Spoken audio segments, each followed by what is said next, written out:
प्रदेश में 4,000 से अधिक ऐसे कैडर कर्मी हैं जो हड़ताल पर बैठे हुए हैं, अनिश्चितकालीन हड़ताल पर हैं और मुख्यमंत्री सुखविंदर सिंह सुक्खू से लगातार मांग कर रहे हैं। लेकिन हिमाचल प्रदेश के मुख्यमंत्री का ये बयान सामने आया है कि सभी कैडर कर्मियों को स्टेट कैडर कर्मी में जो है शामिल कर दिया गया है। इस बात पर भी बातचीत करेंगे कैडर कर्मियों से और आगे क्या कहते हैं वो भी आपको बताएंगे।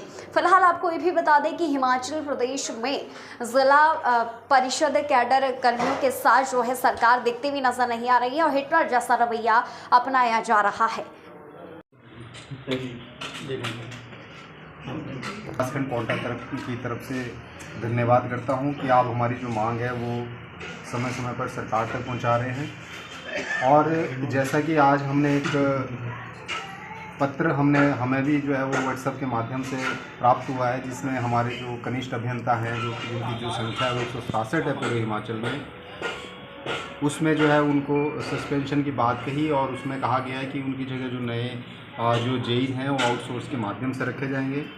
मैं इस बात का जो है वो पूरी तरह से खंडन करता हूं और मैं इसके साथ साथ इस बात का भी विश्वास दिलाना चाहता हूं कि ये जो नोटिसेज हैं, ये जो ऑर्डर अगर सरकार कर रही है, डिपार्टमेंट यदि कर रहा है, तो ये जो ऑर्डर हैं वो खाली 167 जो हमारे कनिष्ठ अभियंता उनके लिए नहीं है। हम पूरे के पूरे जो 4700 कर्मचारी हैं उनके साथ खड़े हैं। और इसके साथ में ये बात कहना चाहूँगा कि हम लोग आज जो हड़ताल पर बैठे हैं वो सिर्फ़ और सिर्फ इस बात के लिए बैठे हैं, शांतिपूर्वक तरीके से बैठे हैं कि सरकार जो है हमारी बात को सुने और सिर्फ उस बात को सुने जो बात उन्होंने खुद अपनी ज़ुबान से पिछली बार जब हम हड़ताल पर बैठे थे उन मंचों पर आकर उन्होंने कही है। आपदा की यदि सरकार बात करती है, आपदा के लिए हम भी जो है वो उन परिवारों के साथ हमारा भी जो दुख दर्द बांटने के लिए हम समय समय पर खड़े रहे हैं और आगे भी उन परिवारों के साथ हमारी सहानुभूति है।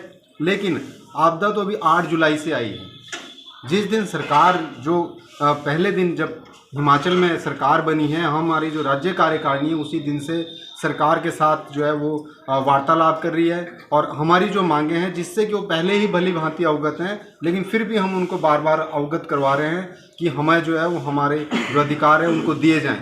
लेकिन 8 जुलाई से तक भी लगभग सरकार को जो है वो 6-7 महीने हो जाते हैं, लेकिन हम फिर भी वहीं के वहीं खड़े थे जो कि हम पिछली सरकार में जहाँ खड़े थे। इसीलिए जब हमारी बात की कोई सुनवाई नहीं हो पा रही है, इसीलिए जो सारा का सारा जो जिला परिषद काडर है जिसमें पीएन से लेकर एक्सीएन तक हैं वो सारे के सारे जो है वो आज जो है हड़ताल पर बैठे हैं और शांतिपूर्वक बैठे हैं। सीएम कह रहे हैं कि आपके हड़ताल करने से जो है उनके आपदा के जो काम है वो प्रभावित हो रहे हैं, तो आप लोग हड़ताल छोड़िए। और साथ ही साथ उन्होंने ये भी कहा है कि सरकारी मर्जर में आप लोगों को शामिल किया गया। देर शाम तक ये बयान सीएम का आया है। मैं इस बारे में सिर्फ इतना ही कहना चाहूँगा कि आपदा को हमने प्रभावित नहीं किया है। आपदा के लिए जो सरकार ने अभी राहत पैकेज तैयार किया है वो हमारा जो ग्राउंड स्टाफ है उनके द्वारा जब वो रिपोर्टिंग सरकार डिपार्टमेंट के माध्यम से सरकार तक पहुंची है, उसी के आधार पर जो ये राहत पैकेज वो तैयार किया गया है।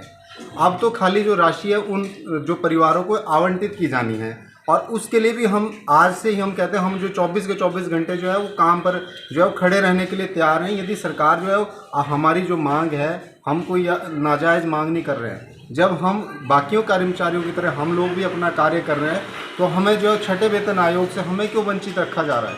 ओल्ड पेंशन स्कीम है जहाँ 1 लाख कर्मचारियों को सरकार ने तोहफा दिया है, तो क्या 4700 कर्मचारी तो एक छोटी सी कड़ी है। और इतना बड़ा जो ऐतिहासिक फैसला जब राज्य सरकार इतना बड़ा फैसला ले सकती है तो हमारी तो जो मांग है वो छोटी सी मांग है। हमारे को यदि सरकार ये कहती है कि हम जो है आपको फाइनेंशियल बेनिफिट अभी दे देते हैं और आगे के जो मर्जर के लिए हम भी जानते हैं सरकार इतनी जल्दी कुछ नहीं कर सकती, उसके लिए थोड़ा समय लगेगा, हम समय देने के लिए तैयार हैं। लेकिन सरकार जो है वो कम से कम उस बात में पहल तो करें। आपदा जो सरकार ने राहत पैकेज तैयार किया है, आज मैं पूरे हिमाचल प्रदेश के जो हमारे जिला परिषद जो कर्मचारी वर्ग हमारा हड़ताल में बैठा है उनकी तरफ से आश्वस्त करना चाहता हूं कि हम लोग 24 घंटे जो ये 20 दिन हम हड़ताल पे बैठे हैं इसकी भरपाई भी हम लोगों ने करनी है और हम दिन रात उसके लिए सरकार के साथ खड़े रहेंगे। लेकिन कम से कम हमें भी जो है हमें भी इतना डिमोरलाइज मत किया जाए, हमारा जो अधिकार है उससे हमें भी वंचित मत रखा जाए।